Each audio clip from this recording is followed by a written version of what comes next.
सदासिन्नो सदासित्तदानीं नासिद्रजो no Vyoma परो यत् किमावरीवः कुह कस्य शर्मन्नम्भा किमासीद्गहनं गभीरं विश्वाचा आधी सत्य नव्हते असत्य ही नव्हते अंतराळ ही नव्हते आकाश ही नव्हते लपले काय होते कोणी काय दडवले होते त्यावेळी तर अटळ जलही तरी कुठे होते.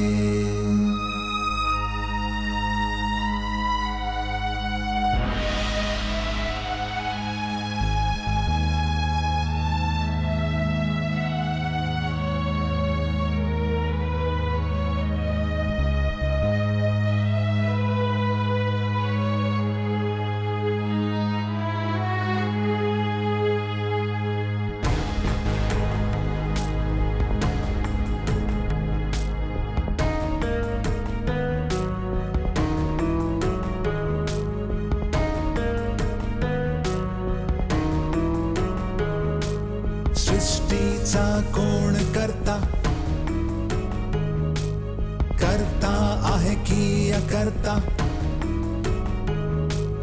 उंच आकाशी राहणारा नेहमी विश्व प्रमुख असणारा त्यालाच खरे माहित असते की माहित नसते कोण काय जाणे काय जाणे काय जाणे काय जाणे.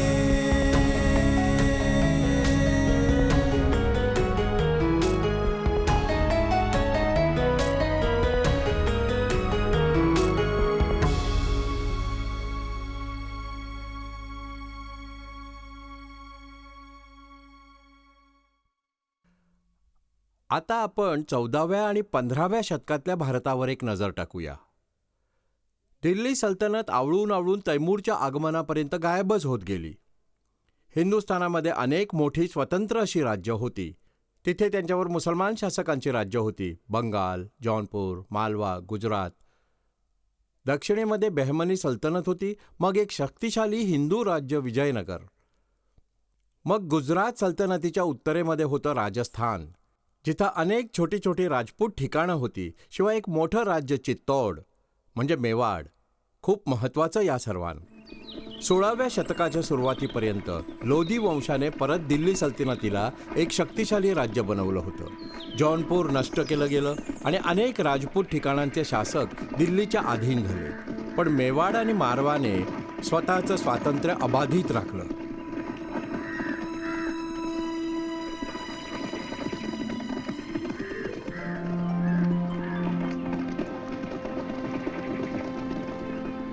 चित्तौड नरेश राणा कुंभा फारच गुणवान राजा होते. राणा कुंभानंतर गादी सांभाळली रायमलने. त्यांना 3 पुत्र झाले, पृथ्वीराज, जयमल आणि संग्राम सिंग, ज्यांना राणासांगा म्हटलं गेलं. चित्तौडच्या गादीचा वारस कुणी बनायचं ही गोष्ट रायमलच्या जिवंतपणीच नक्की करायची होती. तेव्हा त्यांचा छोटा भाऊ सूरजमलने सल्ला दिला की ही गोष्ट देवीवाणीवर सोडावी.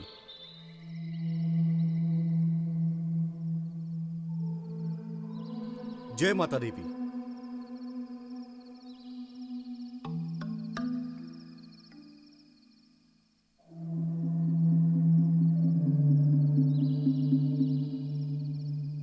जय माताजीची.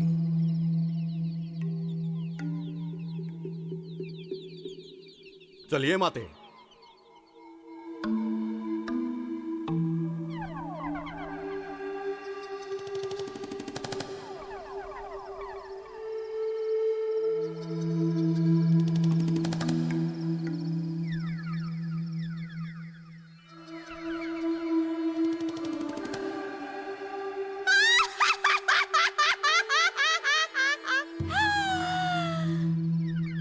राजा कोण बनेल बोल.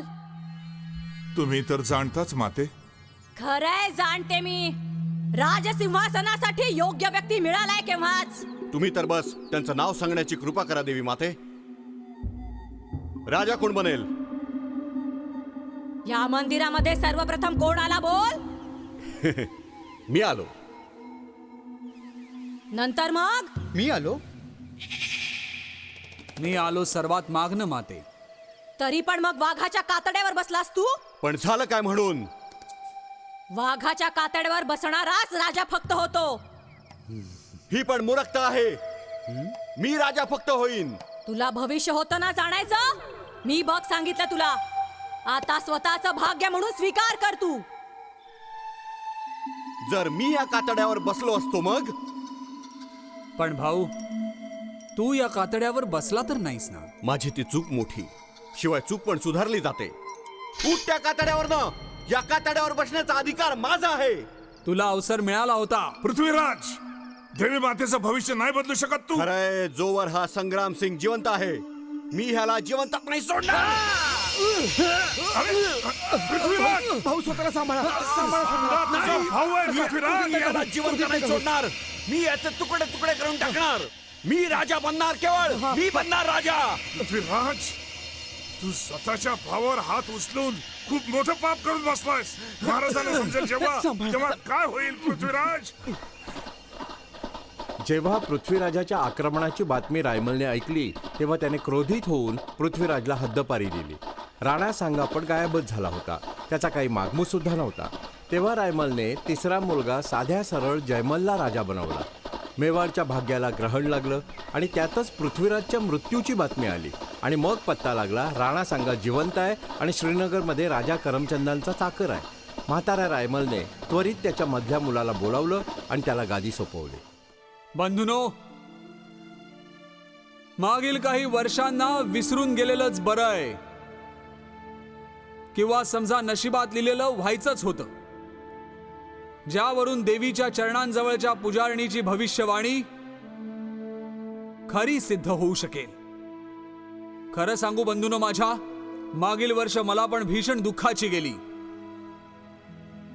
मेवाडच्या पतनाचं दुःख, माझा भाऊ पृथ्वीराजच्या मरणाचं दुःख, मग सर्वात मोठं दुःख माझ्या पिताश्रींचं बघा निधन. तर या दुःखभरीत समयामध्ये एक माणूस भला असा पण होता जो सदा मला स्नेह आणि सन्मान देत होता. माझी हिंमत वाढवली. ते आहेत माझे परममित्र राजा करमचंद. हे माझं कर्तव्य होतं महाराज. करमचंद, नजराण्याच्या रूपामध्ये मी तुम्हाला अजमेरची जागीर सोपवतो. माझी अशी इच्छा आहे की तुम्ही बसून सुखाने राज्य करावे. ही तुमची उदारता आहे महाराज. तुमच्यासारख्या खऱ्या मित्रासाठी बघा, अहो राणा सांगा स्वतःचा प्राण पण देईल. हा बंधूनो माझ्या, मेवाडला चारी बाजूंनी आहे धोका. मालवाने, गुजरातने, दिल्लीच्या हुकमतीने मेवाडच्या प्रगतीचे सर्व रस्ते बंद केले आहेत. मालवा आणि गुजरात लोदीच्या इशाऱ्यांवर नाचत आहे. आणि ही आपण राजपुतांना पण शर्मेची बाब आहे. हे राजपुतांचं रक्त असून पण लोदीच्या इशाऱ्यांवर, दिल्लीच्या इशाऱ्यांवर नाचतायत हे. बंधूनो, आता तर वेळ आलेली आहे की तुम्ही सर्व मिळून मेवाडची शक्ती वाढवीत लोदीला पूर्ण तोडून टाका. हो, जर असं केलं आपण तर दिल्ली आपली होईल. राणाश्री, माझी एक अर्जी आहे. सर्वप्रथम दिल्लीवरच आक्रमण करूया. दिल्लीमध्ये आहो ते दरवाजा आहेत हुकूम, ज्यातनं जाऊनच पुढे जाता येईल सहज. अज्जाश्री, मी तुम्हाला वचन देतो स्वतः की दिल्ली आपली होईल, आपली. बस, मला तर तुम्हा सर्वांची साथ पाहिजे. राणा सांगांचा, राणा सांगांचा, राणा सांगांचा, राणा सांगांचा. जेव्हा मेवाडच्या गादीचा राणा सांगाला अधिकार मिळाला त्यावेळेस दिल्लीमध्ये लोधी वंशाचं राज्य होतं. नमक हराम. इसवी सन 1451 मध्ये उत्तरी सुभ्याचे अफगाणी सुभेदार बेहलोल लोधी दिल्लीचे सुलतान बनून बसले. काही दिवसांमध्ये लोधी अफगाण स्वतःच्या टोळीचे रीतिरिवाज विसरून सामंती रंगढंगांचा वापर करू लागले. बेहलोल आणि त्याचा मुलगा सिकंदरने अफगाणी दरबाऱ्यांना जागीरं बक्षीस देऊन आणि त्यांना काही प्रमाणात स्वातंत्र्य देऊन खुश ठेवलं. पण सिकंदरचा मुलगा इब्राहिम फारच मगरूर होता आणि त्याच्या जुन्या दरबाऱ्यांवर जराही विश्वास नव्हता. उलटी करीत आहेस.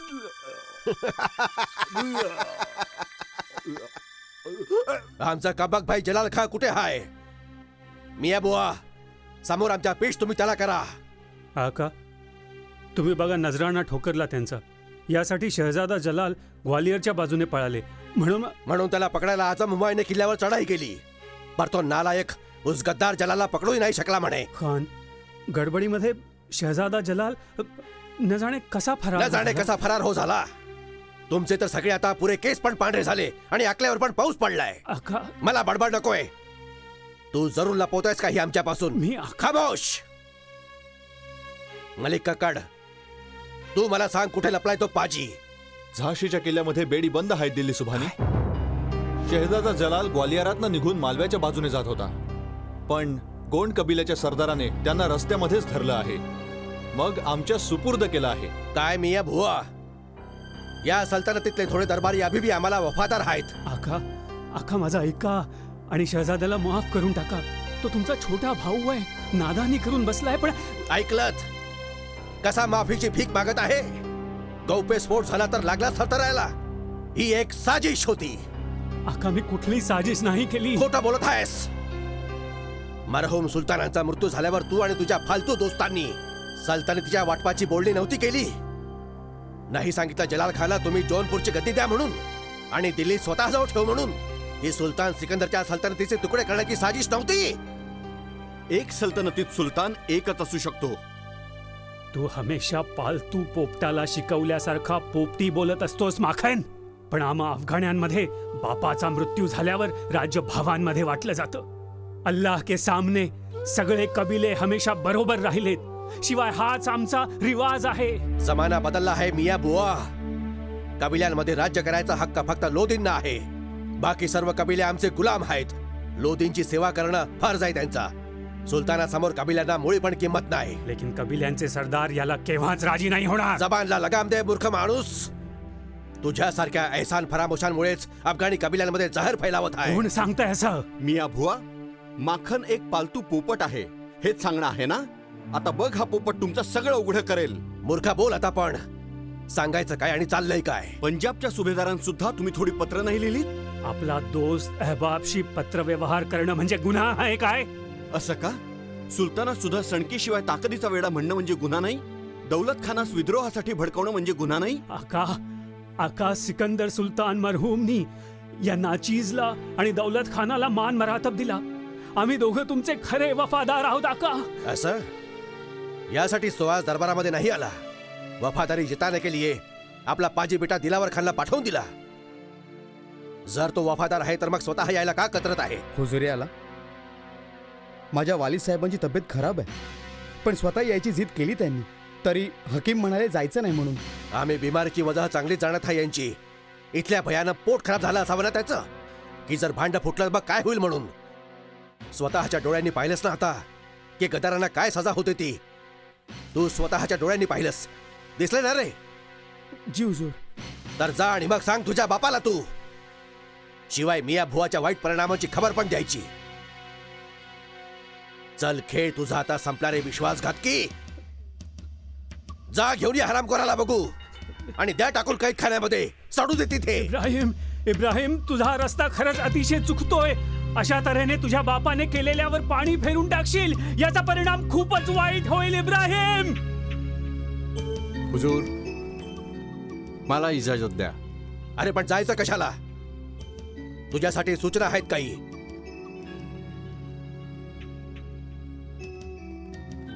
माखन, मग सांग ह्याने काय करायचं? सुलतानांनी मेवाडच्या राणा सांगाला मस्त धडा शिकवायचा फैसला केलाय. हुकूम द्याल तर याच वेळेस मी फौजेसमोर कूच करण्यासाठी तयारपणे सुलतान. फौजेची निगराणी मी करीन स्वतः. हुजूर, हे काय? तू तुझ्या तमाम फौजी खटोलीच्या बाजूने कूच करून ने. मग माखनच्या हुकमाप्रमाणे पुढे जायचं तू. हुजूर, हे बरोबर नाही की मी माखनच्या हुकमाप्रमाणे लढावं. बरं होईल की सुलतान? तू पण त्या हरामखोर भुवासारखा बोलायला लागलास. कसा की माफ हो हुजूर.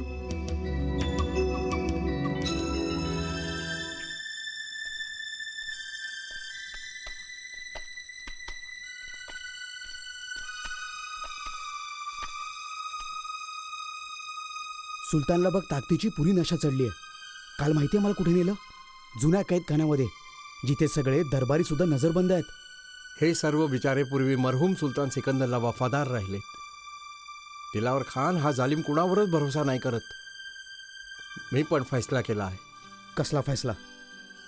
कदाचित सुलतान तुम्हाला पण नजरबंद करेल. मी राणा सांगाच्या फौजेमध्ये सामील व्हायला चाललोय. शिवाय तू लाहोरला पोचतात दौलत खानाला इथलं सांग सगळं लवकर. माझे वडील यातनं रस्ता जरूर काढतील. आणि तू त्यांना सांग पाऊल जे उचलते ते आम्हाला सूचना नक्की द्यायच्या. जरूर.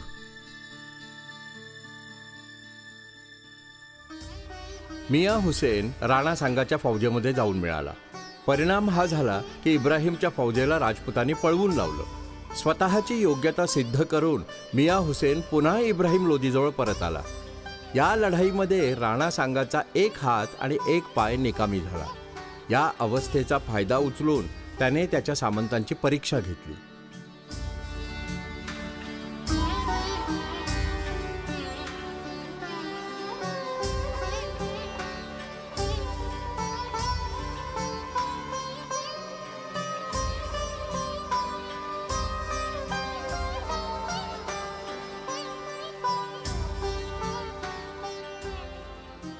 विराजा तुम्ही सर्व, विराजा.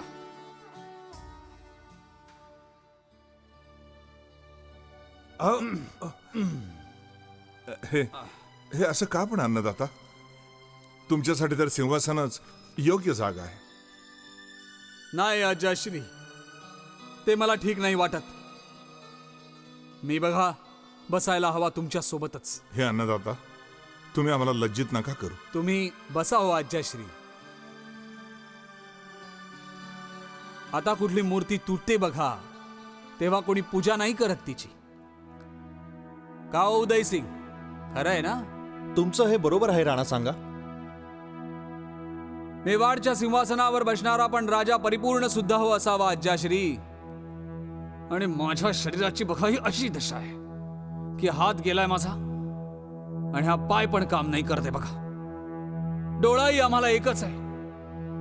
अशा अवस्थेमध्ये माझं सिंहासनावर बसणं म्हणजे तुम्हाला योग्य वाटतं सांगा जरा? पण तुमचा हा घाव अन्नदाता पराक्रमाचा घाव आहे, विजयाचा घाव आहे. एका वीराला महाराज तुमच्यासारख्या आभूषणा समान आहे. अन्नदाता, आम्हाला अजून लज्जित नका करू. उठा, उठा आणि सिंहासनावर विराजा हो. तुमची इच्छा सुद्धा अशीच आहे का हो? मला तुम्हा सर्वांची इच्छा जाणून घ्यायची. बंधूनो माझ्या, एकतेचं बघा फळ तुमच्या समोर आहे. इब्राहिम लोदीच्या फौजेला हरवल्यामुळे आपण संतुष्ट नाही व्हायचंय. ही फक्त आपली सुरुवात आहे. पण माझी विनंती आहे अन्नदाता की सर्वप्रथम आपण सुलतानचे विरोधी अफगाणी दरबारांना तोडलं पाहिजे. नाही आज्याश्री, इब्राहिम लोदीच्या दरबारींवर भरोसा नाही करता येणार. यामुळेच मी काबूलचा बादशाह बाबर जवळ संधी प्रस्ताव पाठवलाय. पण राणाश्री, लोक म्हणतात की बाबरची नजर पूर्ण हिंदुस्थानवर आहे. अशा स्थितीमध्ये बाबरला निमंत्रण देणं बुद्धिमत्ता होईल. पण आज्याश्री, आपण विसरायचं नाही पण की तो एक मोगल आहे. मोगलांना रुची बस लूटमारीमध्ये आहे. म्हणून त्यांना लूटमारीचा माल नेऊ दे. आपल्याला फक्त बस दिल्ली आणि आग्रा पाहिजे बस. पण हुकूम, जर तो दिल्लीमध्येच थांबला तर मग? काय बोलता तुम्ही उदय सिंग? हे चंगेज खान थांबला का? तैमूर थांबला का? बोला. अरे हे सर्व फक्त लुटेरे आहेत, लुटेरे. मी बाबर जवळ प्रस्ताव पाठवून दिलाय. तू दिल्लीवर आक्रमण केल्याबरोबर मी त्वरित मग आग्र्यावर धावा बोलणार बघ. तुमचे अगदी खरे राणा सांगा. आता उठा जरा आणि सिंहासनावर विराजमान व्हा. बस ठीक आहे.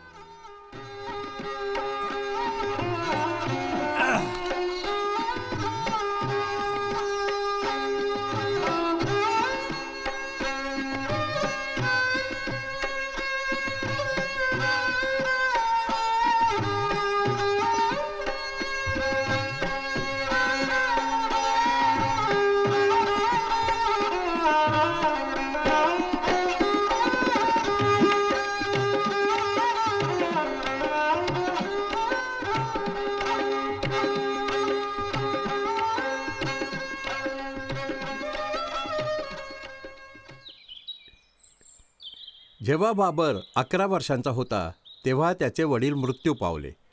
म्हणून त्या कच्च्या वयामध्ये जेव्हा जास्त तशी मुलं आपला अभ्यास करतात, बाबरला तलवार उचलावी लागली.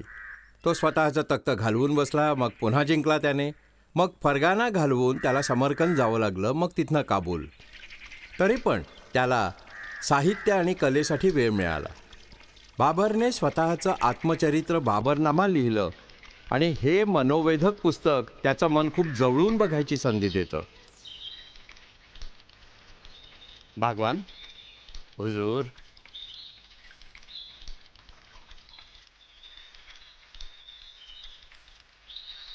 पाण्याचा प्रवाह या बाजूला वळवण्याचा आमचा फैसला सही होता ना? बिलकुल बादशाह. याने तुम्हाला परगणाची याद येत राहील. म्हणजे तुम्हाला पण परगणाची याद सतावित आहे? जी हुजूर.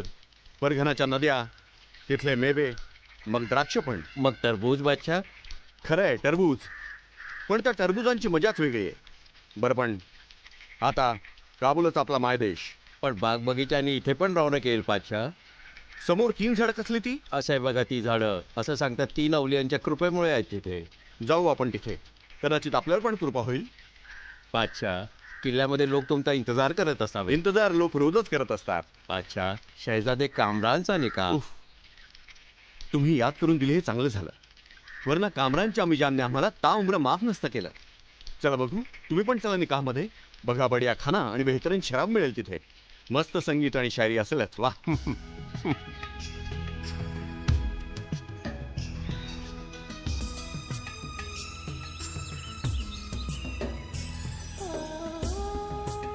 मुबारक मुबारक हो.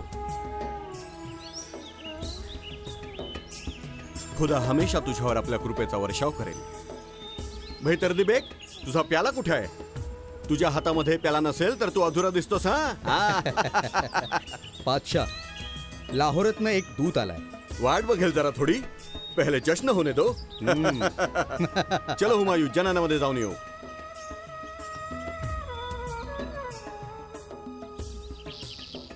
फार देर केली भाईजान. का उशीर इतका? शहराच्या बाहेर एक जागा आहे. एका बगीच्यासाठी जागा पसंत केली आहे. इतकी हसीन जागा आहे की वेळेचं पण माणसाला भान नाही राहत. जसजशी तुमची उम्र वाढत चालली आहे भाईजान, वैसे वैसे तुम्ही विसराळू होत चालला आहात. खरं माझी ताकद अजून तशीच आहे. असं?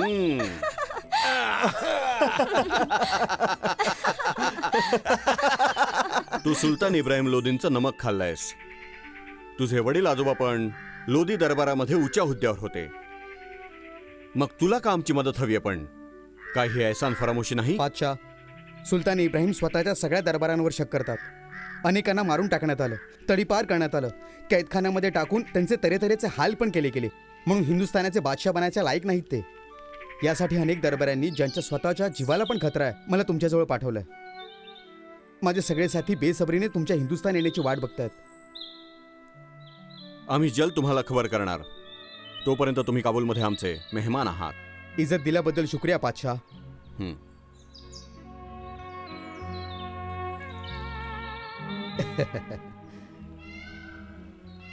तरदी बेग,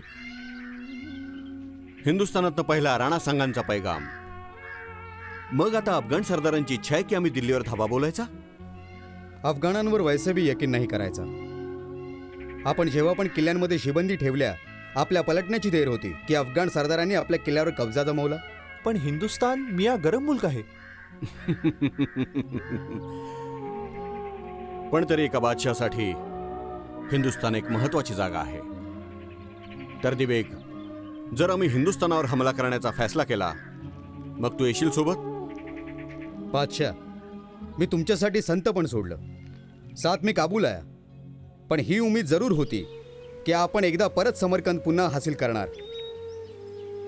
माझं दिल बघा अजून पण आहे तिथेच. माझा पण विसरून जा तू समरकंद.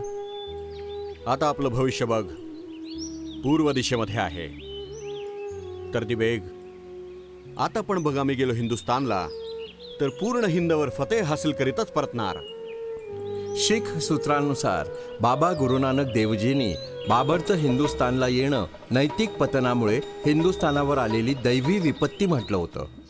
राणा सांगांच्या दरबारामध्ये बाबा गुरुनानक देवजींची वाणी त्यांच्याच भाषेमध्ये गाऊन एका गायकाने प्रस्तुत केलं.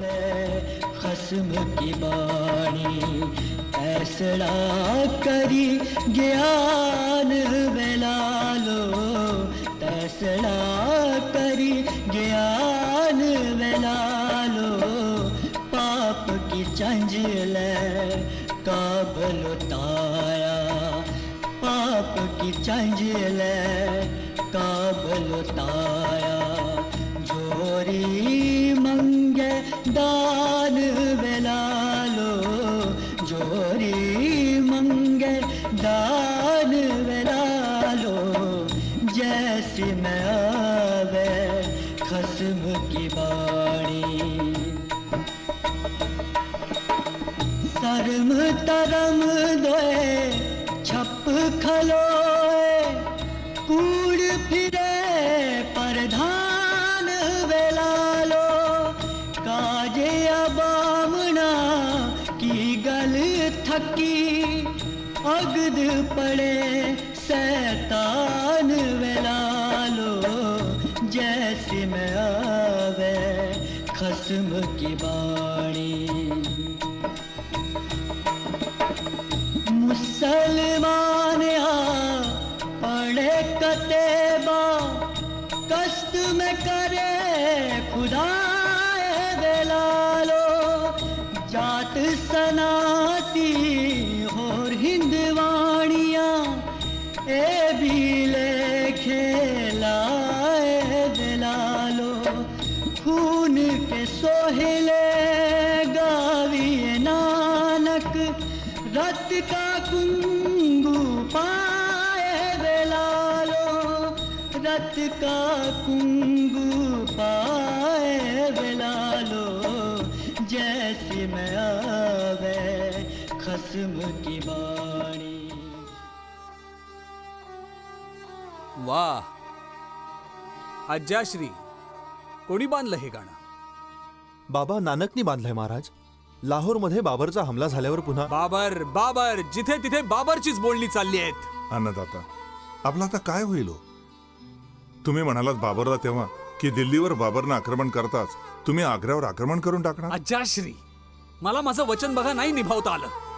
शिवाय तोपर्यंत नाही जोपर्यंत गुजरात आणि मालवा आपल्या कब्जामध्ये नाहीये तोपर्यंत लोधी आणि बाबरला आपसामध्ये लढू द्या. अन्नदाता दिल्ली आणि आग्रा दोन्ही बाबरच्या कब्जामध्ये आल्यावर मग आपल्याला बघा वाईट गोष्ट. ओफो अजयश्री तुम्ही पण हवेमध्ये तीर सोडता हो. आता दिल्ली आणि आग्रा बाबरच्या कब्जामध्ये पण नाहीयेत. यावेळी आपली भलाई यामध्येच आहे की चुपचाप बसायचं आपण आणि लोधी आणि बाबरचा खेळ पाहायचा. तुमचा पण काय विचार आहे? या दोघांचं सैन्य आपसामध्ये कुठे भिडेल? पानिपतच्या मैदानामध्ये. अन्नदाता पानिपतचं मैदान ठीक आहे.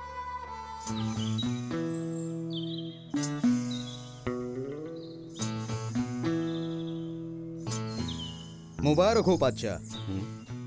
हुमायून पण मोठा झाला बघा आता. कुठे आहे तो राणा? अजून त्याने आग्र्याकडे कूच नाही केलं. त्याचं असं आहे गिधाड लढाई संपून जाण्याचा इंतजार कर. तुला बस मस्करीच सुचते तर ती.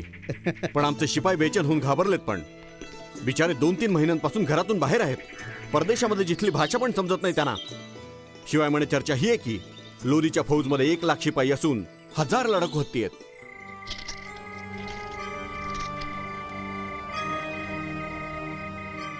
आता उद्या सूर्याची रोशनी फैलण्यापूर्वी आपण मोगलांवर हमला करायचा सरळ. इन्शाअल्लाह आपण फतेह हासिल केली मग आम्ही तुम्हा सर्वांना मालामाल करणार. आणि खुदा ना खास्ता जर आपण नाकामयाब झालो मग आतापर्यंत तुम्हाला जेवढं देऊन झालंय त्यावर खुश राहा. या सर्व आपण उम्मीद कामयाबीमध्ये पैमाने उचलूया नवीन फतेहसाठी.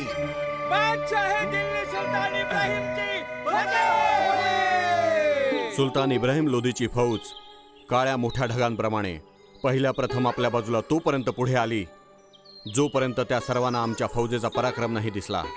मग आमच्या समोर टिकलेच नाहीत ते. आमच्या फौजेच्या महत्वाच्या हिश्श्याने दुश्मनाला मागून दाबून धरलं आणि वरून तीरांचा पाऊस पडला. दरम्यान उस्ताद अली कुली तोफांच्या गोळ्यांनी जमकर मुकाबला करत राहिला. दुश्मनांच्या डाव्या आणि उजव्या हिश्श्यावर आमचे शिपाई असे तुटून पडले की दुश्मन लढत पण नव्हता आणि आता पुढचा रस्ता पण बंद होता. 17 एप्रिल 1526ला इब्राहिम लोधीने त्याची फौज 3 भागांमध्ये विभागली. उजवी, डावी आणि सरळ पुढे जाणारी फौज. इब्राहिमचा मुख्य उद्देश मुघल फौजेला सरळ पार करून संपवायचा होता. बाबरच्या फौजेजवळ दारुगोळ्यांची हत्यारं होती. भारतामध्ये प्रथमच बाह्य हमलावरांनी अशा हत्यारांचा वापर केला.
हुजूर, तुम्ही खुदासाठी मैदान सोडून जा.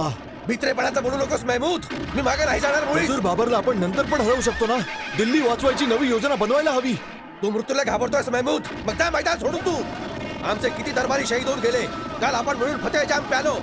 बेहतर हेच होईल की मी इथे सोबत त्यांच्या स्वतःलाही शहीद बनवावं. यायचं तर माझ्या मागे ये तू.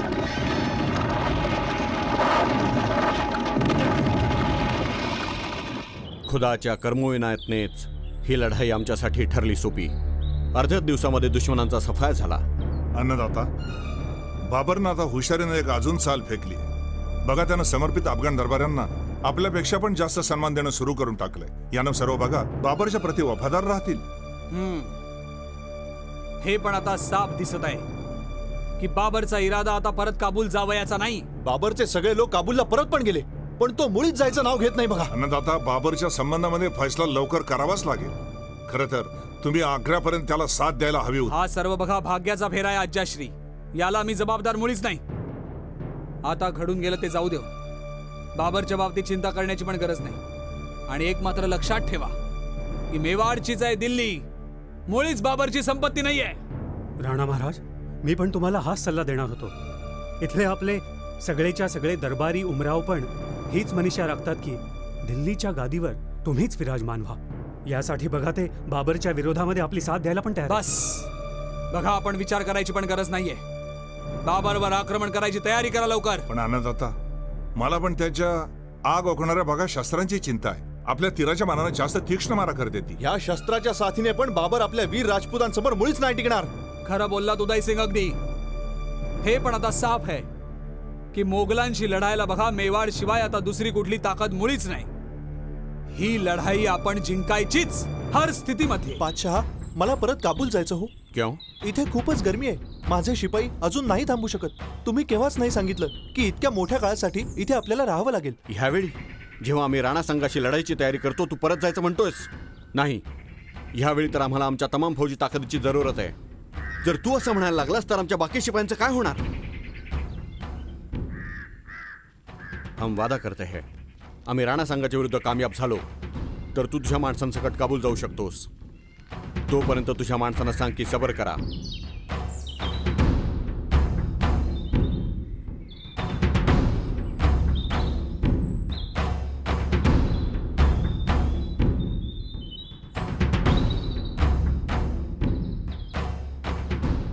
तुम्हा सर्वांना पण ह्याची जाणीव नाही काय की आपण आपलं शहर आणि वतनचे अनेक महिन्यांच्या दुरीवर आहेत. जर आपण हरल्यास कुठे आपण जाणार सांगा?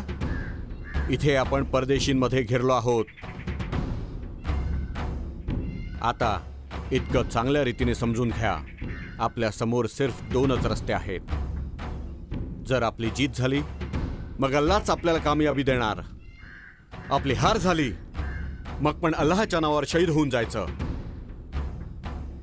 आणि म्हणून आपण दोन्ही बाजूने महफूज आहेत. सर्वांनी कसम खा की आजपासून आपल्याला शराब हराम आहे.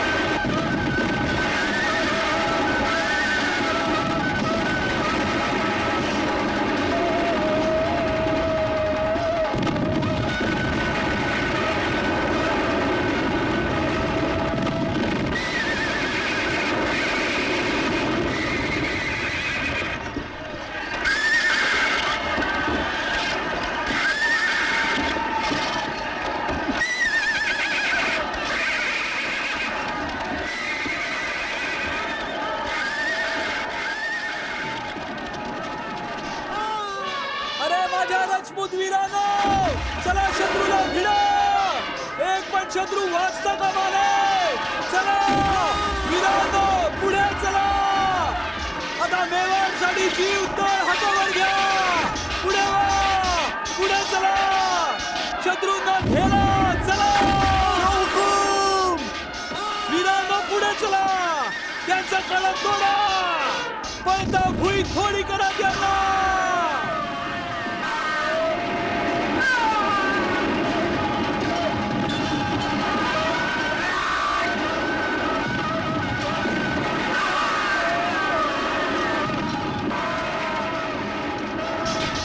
कन्हुआच्या लढाईमध्ये पण बाबरने तीच रणनीती वापरली. वेगवेगळे राजपूत सेनापती बाबरशी सामना करण्यास पुढे सरसावले. राणा सांगा त्याच्या सैन्याच्या मधोमध युद्धविरामाच्या वेळेस जेव्हा घायाळ सैनिकांना मागं नेलं जात होतं तेव्हा बाबरने त्याच्या सैन्याला अचानक हल्ला करायचा हुकूम दिला. या हमल्यामुळे राजपूत घेरले गेले.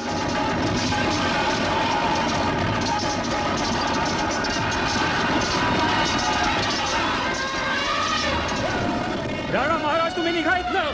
शत्रूचा वेढा पुढे सरकत आहे. हुकूम, माझं म्हणणं ऐका. तुम्ही निघा इथलं. यानं त्या बाजूला ढकल. उदयसिंग, ढकल त्या बाजूला. त्या बाजूला ने त्याला. शत्रूला पाठ दाखवण्यापेक्षा मेलेलं बरं. लढत राहा.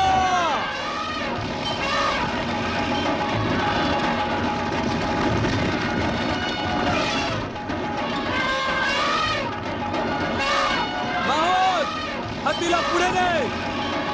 पुढे ने रे. पुढे.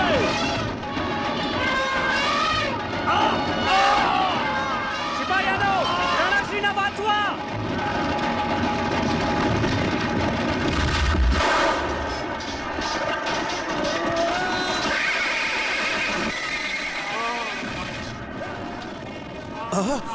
पालखी आणा. चला लवकर. महाराजांना लवकर एखाद्या सुरक्षित स्थानी न्या. महाराजांना कुठेतरी लपवा. अशा अवस्थेत त्यांना कोणी बघता कामा नये. आता आपण काय करायचं? युद्ध चालूच ठेवायचं. आपण अजून प्रयत्न केला पाहिजे. अजून पण काहीच नाही बिघडलंय. कसे करून यांना राजेशी हत्तीवर बसवा. जर सैन्याला समजलं की राजेशाही हत्तीवर राहणार नाहीये तर त्यांची हिंमत तुटेल. राणाश्रीनंतर आदेश देण्याचा अधिकार राव रतन सिंगांचा. ज्यांनीच धारण करायची आता राणाश्रींची पकडी. मी राणाश्रींची जागा नाही घेऊ शकत. का? माझे पूर्वज चुंदाजींनी मेवाडचं सिंहासन त्यागलं होतं. यांच्या वंशजानं बसवलं. तेव्हापासून आमच्या वंशातल्या त्या सिंहासनावर नाही बसू शकत. हे बघ, आपल्या जवळ या पूर्वीच्या गोष्टींसाठी वेळ नाहीये मुळे. पण मला माझं पण नाही तोडता येणार. मी कोणाच्या हाताखाली लढायला तयार आहे. हीच तुमची मनीषा. अजयश्री, तुम्हीच परिधान करा राणाश्रींची पगडी. तुम्ही हत्तीवर विराजा आहो. अजयश्री बघा, उशीर नको. राणाश्रींच्या मागे आपल्या सैन्याचं पूर्ण नेतृत्व आपल्यापैकीच एकाला ना एकाला सांभाळायचंय. अजयश्री, कृपया आता उशीर नको.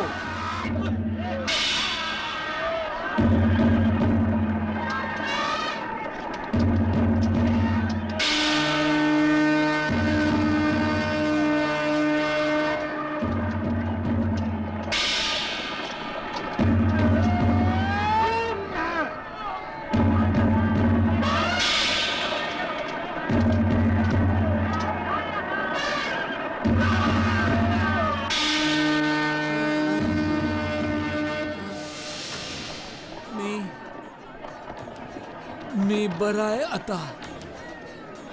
जाऊ, रणभूमीच्या वर जाऊया. लढाई संपली आता हुकूम. आपण हल्लो लढाई ही. असं कोण रे म्हणतंय? मी लढाई हरणार नाही. अज्जाश्री, वीर सिंग, उदय सिंग कुठे गेले सगळे? सर्वजण वीरगतीला प्राप्त होऊन गेले. महाराज, तुमचा हुकूम होईल तर आपण चित्तोडच्या बाजूस जायचं. मोगल शिपाई आपल्या मागे येत आहेत. नाही नाही सैनिक, चित्तोडच्या बाजूस नाही. माझा पण करून झालाय की बाबरचा पुरा नाश केल्या विना मी चित्तोड नाही जाणार बघ. सर्व सैनिकांना एकत्र कर तू आणि बघ, ह्याच वेळेस मी हरणार नाही रे सैनिक, मी हरणार नाही. हा सैनिकांना एकत्र कर भाऊ, मी हरणार नाही. हा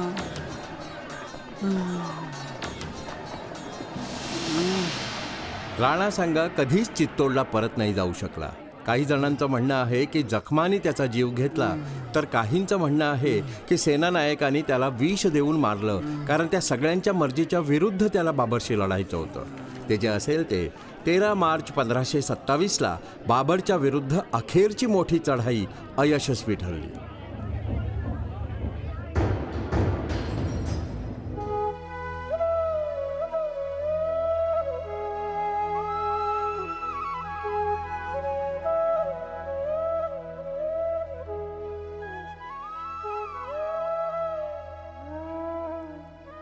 खुदा हाफिज बेटा. आपल्या भावांची हिफाजत कर. नेहमी आपल्या मोठ्यांचा मशवरा घेत रहा. जी पातशाह. मला पण इजाजत द्यावी पातशाह.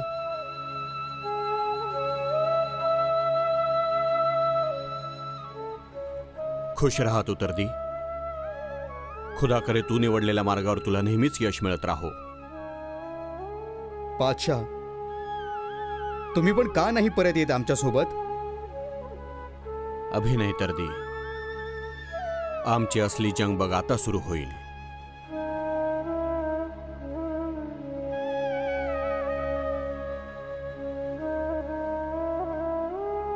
हे काही शेर तूने सोबत तुझ्या.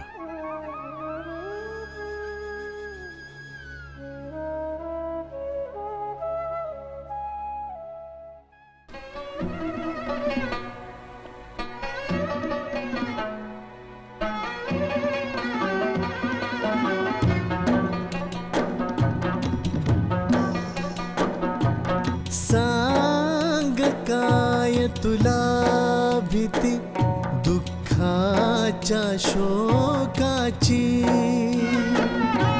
सांग काय तुला भीती दुःखाच्या शोकाची. तू हिंदुस्तान सोडुनी काबुल देशी वसशी.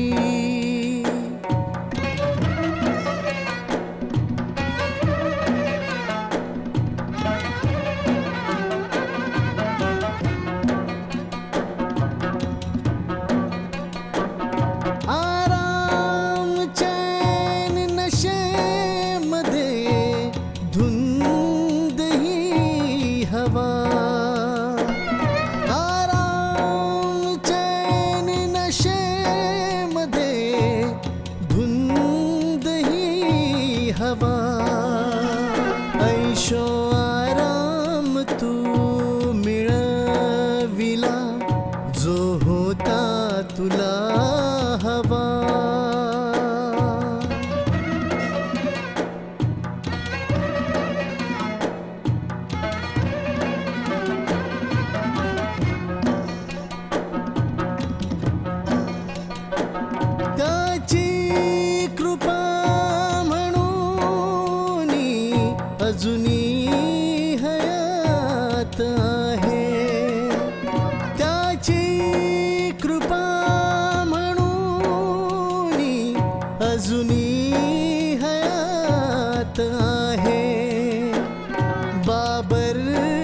सम संकटाचा सामना सदैव आहे.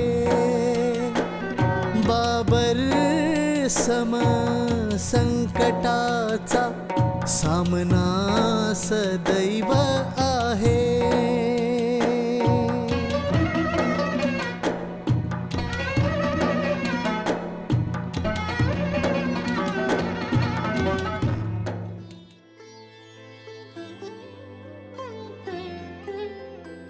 जास्तीत जास्त बाबर हिंदुस्थानामध्ये 4 वर्ष राहिला.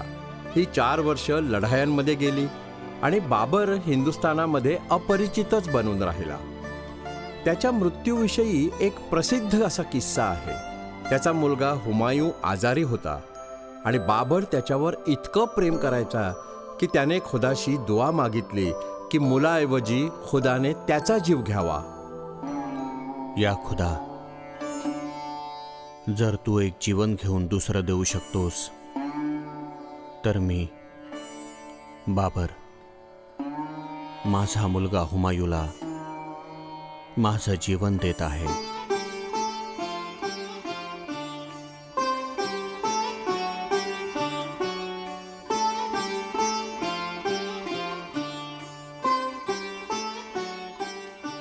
असं म्हणतात की या घटनेच्या काही दिवसांनंतरच हुमायूं अंथरुणातनं उठला आणि बाबर अंथरुणाला खिळून खिळून मेला.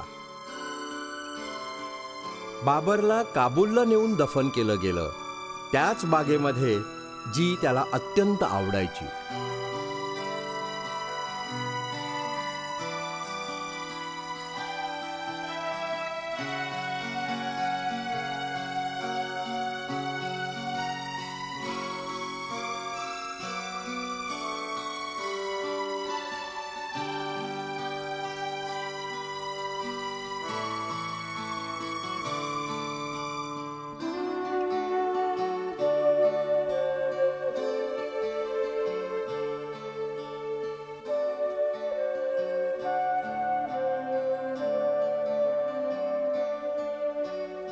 हिरण्यगर्भात् समवर्तताग्रे भूतस्य जातः पतिरेक आसीत् सदाधार पृथिवीं द्यामुते मां कस्मै देवाय हविषा विधेम. हिरण्यगर्भ जगा आधी जो होता विद्यमान, तारेनी जीव सृष्टीचा तो स्वामी हो महान. धरती आणि अस्मान ज्याने केले हो धारण, करू अशा कोणत्या उपास दैवाचे आवाहन. ज्या तत्वामुळे तेजोमय हे अंबर, पृथ्वी हिरवीगार आणि स्थापित सुंदर. रविनी स्वर्ग झाले अंतराळी सुस्थिर, करू अशा कोणत्या उपास दैवाचे आवाहन. गर्भात अग्नीच्या कारण निर्मित करून रण, वरती खाली सगळीकडे जल होते व्यापून. जागून राहिले होते जे प्राण बनून, करू अशा कोणत्या उपास दैवाचे आवाहन. करू अशा कोणत्या उपास दैवाचे आवाहन.